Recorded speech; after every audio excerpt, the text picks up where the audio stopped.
My twin brother's burial was eerily still. Beside the grave, my phone buzzed. I'm breathing. The body in that coffin isn't mine. The sender was his own number. Tell me where. I replied instantly. Impossible. They observe. Don't have faith in your. What I uncovered stunned me into silence. You know that feeling when the ground shifts beneath your feet? Mine happened at my brother's funeral.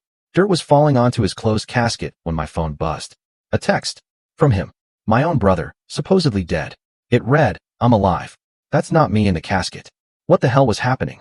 My name is Owen, and I'm 31. 8 minutes older than Ryan. Always the quieter twin. In my family, I was the flashlight. Always on when someone else lost power.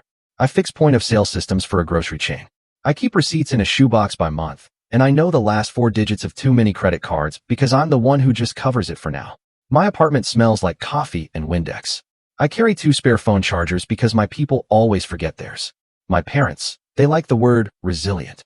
They use it about me when what they really mean is, you'll figure it out without us. For Ryan, they say special. He's charming, you see. He walks into rooms late and gets forgiven in advance. When we were kids, I folded towels. He told jokes. I was told, Owen, don't be so intense. He was told, Ryan, you light the room. The room was too quiet the day he supposedly died. Closed casket. Trauma, the director said softly, like a password. The pastor quoted things Ryan used to laugh at. People wore black, some with the store tags still on. My mom's hand trembled on my arm, clutching me like I was a railing. My dad shook every man's hand twice. I just stood there, counting the seams on the canopy. Counting is how I keep my head when the ground tilts at a graveside. My phone vibrated once in my jacket. I don't take calls at funerals. I don't answer group chats when dirt is in the air. But this buzz felt wrong. And wrong has a frequency you learn if you survive certain families. I slid the phone out, low near my thigh, my eyes still fixed on that rectangle of earth. It was a text from Ryan's number. I'm alive. That's not me in the casket. I went cold, right there under the hot sun. I read it again because brains like to make jokes where there aren't any. My thumb typed by itself. Where are you? Dots appeared then, can't say. They're watching. Don't trust your, it cut off. No name. No punctuation. Just the half drop you get when a thought slams into a wall. I looked up. Mom leaned closer and whispered through clenched teeth, stand up straight, Owen. For once. Her grief came with stage directions. Dad nodded at the pastor like there'd been a deal struck. The canopy creaked. A fly landed on a ribbon. I didn't tell anyone. I didn't gasp. I didn't run. I held the phone in the same hand that held the program, feeling the weight of something that didn't fit the room. All the noise in my body went quiet except for numbers. The numbers of the last few weeks, the deposits I'd made, the promises I'd been given, the bills I was told would be handled later. The part of me that's been keeping ledgers since I bought my first used car whispered, later just moved. The text blinked on my screen like a heartbeat. I kept my face calm. I nodded at people I'd known since I was 5. I hugged a cousin who smelled like cologne and lemon cake. I stared at a casket that might just be a prop. Someone I once loved had just told me not to trust my own what? Mother, father, lawyer, pastor? I didn't know. I just knew the ground had shifted under a pile of flowers. And the only way not to fall was to stand very, very still until I could draw the map again. I put the phone back and listened to the pastor say closure, like it was a door we all agreed to lock. My hand shook once. I pressed it into my pocket until the shaking went somewhere else. I did not move the world. Not yet. I watched the first shovel of dirt hit the lid and disappear. If you want to understand why that text felt both impossible and inevitable, you have to meet the years that shaped the word family into a bill. Ryan is the golden one. I don't say it with poison, he glows. When we were 8, he flashed a smile and got out of dish duty.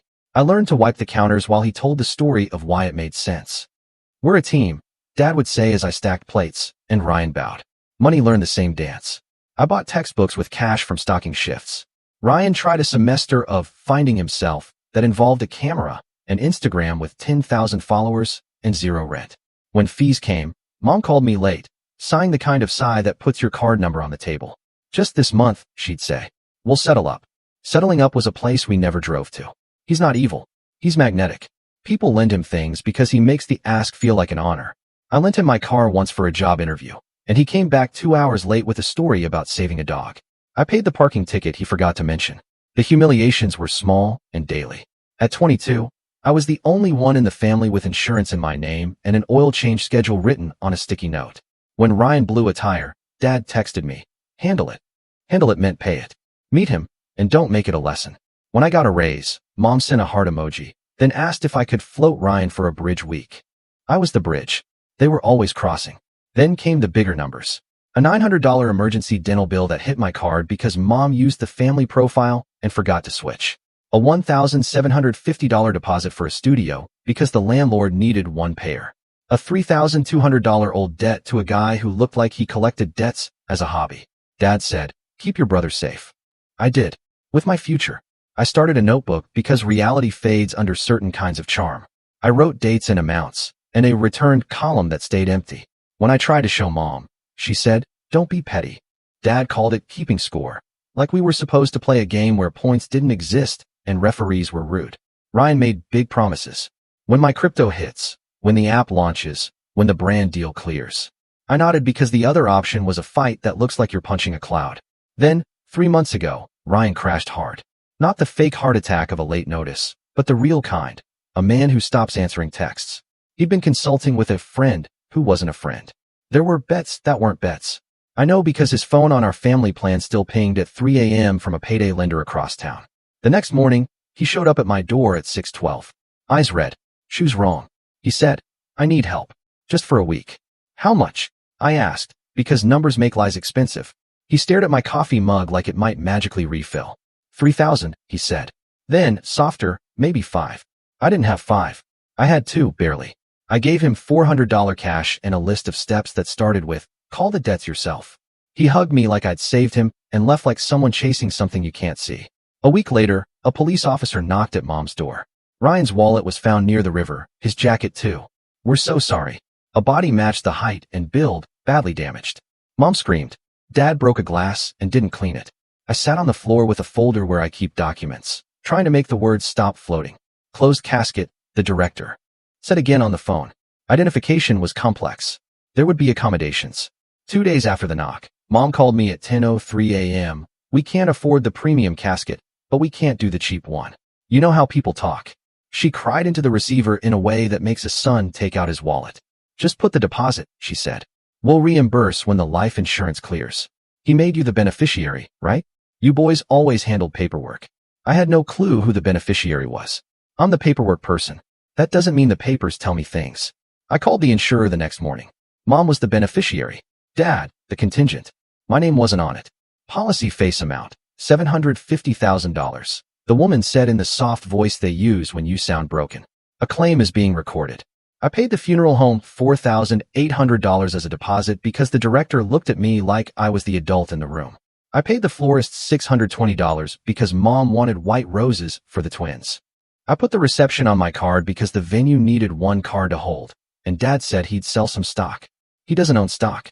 I wrote the amounts down and circled them. My notebook didn't make the math less real. It made the lie less slippery. Meanwhile, the debts didn't die. A man named Joel texted me from a number I didn't know. "You're the brother. He owes $7,400. We can talk." I said I wasn't responsible. He said, "Family fixes family." It was not a threat. It was a culture. I blocked him and felt like I'd survived something small and sharp. Mom started speaking in plans. "When the insurance clears, we'll do right by people." Dad practiced the speech at the repast. Ryan was a light. The words bounced off walls that smelled like coffee and cold ham. A week before the funeral, the insurer called back. "We've received the death certificate," the woman said. "We'll expedite." I asked about identity verification. She said the coroner's office handled it. I asked about fraud holds. Not because I thought my brother had staged a Shakespearean play, but because my stomach had learned to ask before my mouth.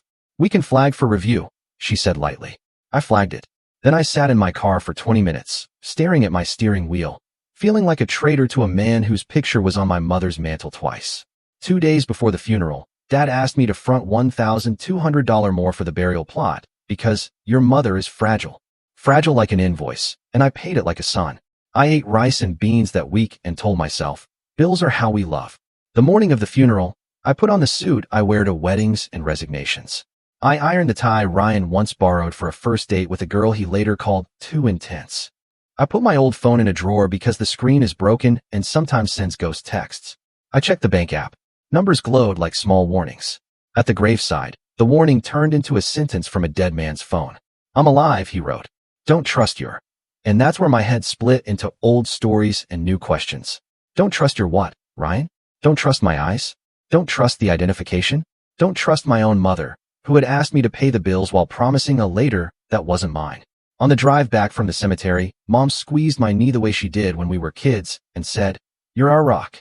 Rocks crack. They just don't do it loud. I nodded and kept the road in the middle.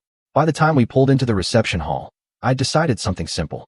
I would move like a man who has been told the truth and is willing to ask it out loud, even if the room prefers the photo slideshow. The reception had the feeling of a play where half the cast forgot their lines. People put food on plates with the slow care of grief. The slideshow ran in a loop. Ryan in a baseball cap. Ryan with frosting on his nose. Ryan holding a sparkler. A kid I didn't know handed me a napkin and said, "Sorry for your loss," like it was a school assignment. I stepped into the hallway where the lights buzzed and called the number that texted me. It rang twice and went to voicemail. His voicemail. "Hey, it's Ryan. You know what to do." I didn't. I hung up. I texted, "Send me proof of life that isn't a prank." He didn't reply. I called the insurer's fraud department again. "I need to add detail to a flagged claim," I said. The woman asked if there was a police report. "Not yet," I said. "I just received a message from the insured's number." She took notes. "We'll pause pending verification," she said. No drama, just a switch flipped in a room I wasn't invited to see. When I turned back toward the main room, Mom was there, her smile stretched thin. "Don't make calls right now," she said out of the side of her mouth. "I had to," I said. "Had to what?" Her tone sharpened. "Protect myself," I said. "From what, Owen?" "Your family." "From a train I didn't start that is still moving," I replied. She blinked, confused and offended. Dad appeared behind her, index finger up like he was about to conduct. "Put your phone away," he said. "Eat something. Don't be dramatic." "Ryan texted me," I said. Silence is loud when a room is set to ignore it. Mom's jaw softened. "Sweetheart," she said gently, as if soothing a child who saw a monster. "Grief makes phones do strange things. You're projecting." I read the words, I said. I know his punctuation. Mom touched my cheek like I was feverish. "You need rest. We'll sort everything out. The insurance will let us make people whole." There it was again. The word that pretends to be about dignity while pointing at a check. "Who are people?" I asked. "Vendors? Joel? You? Me? We don't need to get clinical," Dad said. "We're family." Family is the word that gets pulled out when invoices walk in. I reached into my pocket and took out a small envelope I'd brought. I've learned to give people paper when my words get dismissed. Inside, a boundary letter. I wrote it the night before after lying awake staring at a crack in the ceiling and listening to the refrigerator click. Simple lines, no threats, just numbers. I handed it to Mom. She frowned at my handwriting like it had betrayed her. She read the first line and her mouth went flat. "I'm not lending money to cover Ryan's debts," it said. "I'm not fronting costs against future insurance. I'm not signing any forms today. I'm not the emergency fund. If my name or card is used without permission, I'll file disputes and reports. If anyone raises their voice at me over money, I'll end the conversation." Mom laughed once, a sharp note that cut the air. "You're making rules at your brother's funeral?" "I'm making rules at my brother's funeral," I said. "Because you asked for my card between prayers." Dad took the paper from her and scanned for a loophole. "This is unnecessary. The claim will clear in days. We'll pay you back." "Like the studio?" I asked. "Like the dentist? Like the plot?" His eyes hardened. "Not the time." "It's exactly the time," I said quietly. Behind them, someone touched my elbow. It was Kara, an old friend of Ryan's who used to come around in college when he was trying to sell t-shirts with sayings on them. She had a look that said she'd seen ghosts in daylight. "Can we talk?" she whispered. We stepped into the coat room that smelled like wool and old perfume. She took out her phone and scrolled to messages from 2 weeks ago. "Ryan, need to disappear for a bit. Don't tell Kara what happened. Ryan, don't trust your mother." He'd sent it to her too. My breath did the small stutter it does when a truth walks. "And wearing boots. Is he alive?" I asked. "I think so," she said. "He borrowed $2,000 from me and said it was the last time I'd hear from him. He used a Cash App with a new handle that looks like him, but not." "Where?" I asked. "I don't know," she said. "But he said they're watching." He meant someone with a spreadsheet, not a gun. We stood there with that sentence between us. Not a gun. A ledger. A person with columns like mine and less patience. Mom opened the coat room door without knocking. "Why are you hiding?" she demanded, eyes flicking to Kara like she'd walked in on a conspiracy. "I'm talking to a friend," I said. "You're spreading poison," Mom said. Her voice, not a scream yet, had the tightness of someone trying to keep a mask on in a room with heat. "I'm saying no to being used," I replied. She pointed at the envelope in her hand. "Take this back," she said. "We don't do ultimatums here." "That's not an ultimatum," I said. "That's a boundary." Dad appeared behind her with his sales smile. "We'll remember this, Owen." "You should," I said. It's the first time I've said it out loud. He stepped closer. You will sign the claim documents as witness. No, I said. You will not stand in the way. I'm not, I said. I flagged it for review. If it's legitimate, it'll clear. If it's not. Mom pushed past him and crowded my space. You turn on your family, she said. Your brother is dead. Someone texted me from his phone, I said. Phones get stolen, she snapped. So do identities, I said, and watched a shadow cross her face that wasn't grief. There's a moment in every family fight where you realize the other person is not negotiating facts. They're negotiating reality. I put my hands in my pockets to stop them from shaking. I took one breath. I said the line I'd practiced because I wanted it to be true, even if my voice failed. This isn't about revenge, I said, soft enough that only the three of us heard. This is about closure. Mom looked like I'd thrown water on her. Dad laughed, short and mean, and said, You've been watching too many shows. Kara touched my shoulder. You're doing the right thing, she said. It helps to have one person say it in a room where no one else will. I walked out, past the slideshow, past a framed picture of two boys with matching cowlicks. I went to the office by the kitchen where the manager keeps the invoices and asked for receipts. He blinked. We have a card on file at 4 p.m., he said. Take it off, I said. Final charges must be presented to the payer in person. The payer is not me, he shrugged. The payer is not me, I repeated, and handed him a note with his own policy printed from his website last night at 2 a.m. Some nights I sleep. Some nights I read terms and conditions like a bedtime story. He nodded and typed. Card removed, he said. We'll need a replacement. You'll get one, I said. From the person who owes. Back in the hallway, my phone buzzed. A new text from Ryan's number. Owen, stop moving money. It felt like a confession and an instruction. I typed, meet me. He replied, can't. Then sorry. Then, nothing. I turned off the sound, slipped the phone in my pocket, and went back into a room where soup was being ladled and grief was being narrated, and tried not to become the loudest thing. I failed. Mom stood up and tapped a glass. On behalf of the family, she began. I want to thank Owen for being the rock. He's always been so generous. Generous, in our house, means pliable. I raised a hand like a bad student. I can't be thanked for the thing I'm not doing anymore, I said. Forks paused. Heads tilted. Dad hissed, sit down. I shook my head. I won't sign today. I won't pay another invoice. I won't be a witness to something I can't see. Mom's smile cracked like ice. Get out, she whispered. Now. Okay, I said. I'll go. I turned to the room. If anyone needs reimbursements, send receipts to my mother. She has the policy. She has the claim. She has the words. I left to a chorus of clinks and whispers. In the parking lot, the heat made the air look like it was thinking about leaving. I sat in my car and put my forehead on the wheel. Then I drove to a place where I keep extra keys because I suddenly remembered that Ryan does, too. Ryan's storage unit is the size of a bathroom and smells like dust and rubber. His name is on the lease. Mine is the emergency contact, because of course it is. The manager nodded at me like drama is the best part of his day and let me in with a clipboard and no questions. Inside a dented metal cabinet, 3 boxes labeled gear, a duffel, a stack of shoeboxes that are mostly empty because Ryan sells shoes the way other people sell stories. I opened the metal cabinet. Ledger. Receipts. A cheap safe the size of a toaster. The last time I'd been here, he'd stuffed a hoodie on top of it like a blanket on a baby. The safe code is the only thing he ever kept simple. Our birthday. It opened on the second try. Inside, a passport hiss. A prepaid phone still in plastic. And a thick envelope with my name. I stared at it like it might hiss. Inside the envelope, a handwritten note. Not a lot, just enough. Oh, I messed up. They want me to disappear.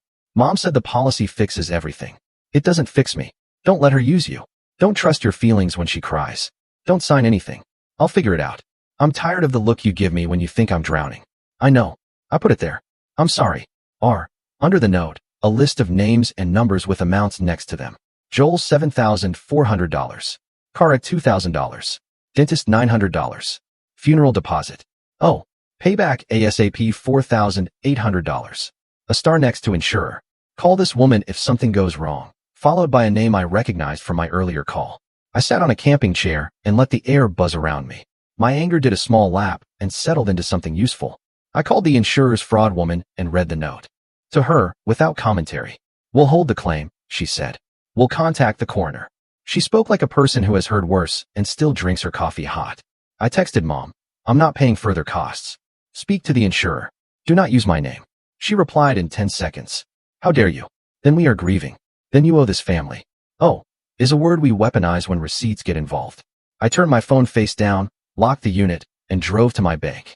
I removed Mom as an authorized user on my secondary card, a leftover from when I was 23 and thought helping would earn me respect. I changed passwords. I printed a list and taped it inside my cabinet. Subscriptions. I pay me only. It looked petty and saved me. Mom called 14 times in an hour. Dad texted paragraphs about duty. An unknown number left a message. This is Joel. Call me or I come by.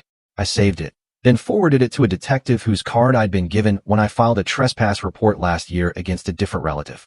I'm not brave. I'm just tired. Kara sent a single line. Proud of you. I didn't feel proud. I felt like someone who had finally stopped pushing a car uphill that had no engine. 2 days later, the coroner called. We need to confirm identification. The funeral had happened. The hole was filled. The paperwork had moved faster than the facts. We're opening a review, he said. We'll be in touch. Mom posted a black and white photo of Ryan on Facebook with a caption about saints. She tagged me. I removed the tag and muted her for 30 days. She called me a monster in a voicemail that started with a sob and ended with return the deposit. I kept the voicemail because sometimes you need to hear the way a person believes the story they are telling. Meanwhile, money did what money does when you don't watch it. It tries to leave. The reception hall sent an invoice with card failed and read. I replied, not my card. Speak with Elaine. The floors sent balance due. I sent the same. The funeral home sent thank you paid. At least the dead get receipts. On Friday, a text from Ryan. Sorry, not safe. Working on it. He sent a photo. Not his face. A newspaper with the day's date next to a diner coffee. Proof of life for lawyers. Proof of a mess for me. Mom came to my door once. I didn't let her in. We spoke through the crack like people in a spy movie. You're tearing this family apart, she said.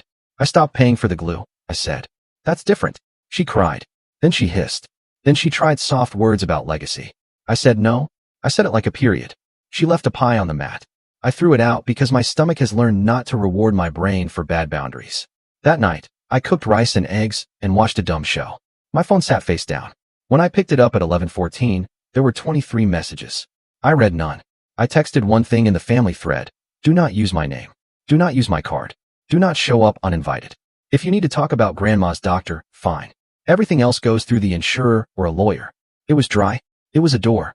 I slept through to 6:30 for the first time in 2 months. A week later, the insurer officially denied the claim pending investigation. Mom posted a sunbeam and a verse about persecution. Dad called to say I'd humiliated them. I said, I didn't buy the ticket to this show. Ryan didn't show up. He sent periodic proof of breath texts, always vague, never enough. I didn't chase. I moved my chair back from the edge and let the cliff be a cliff.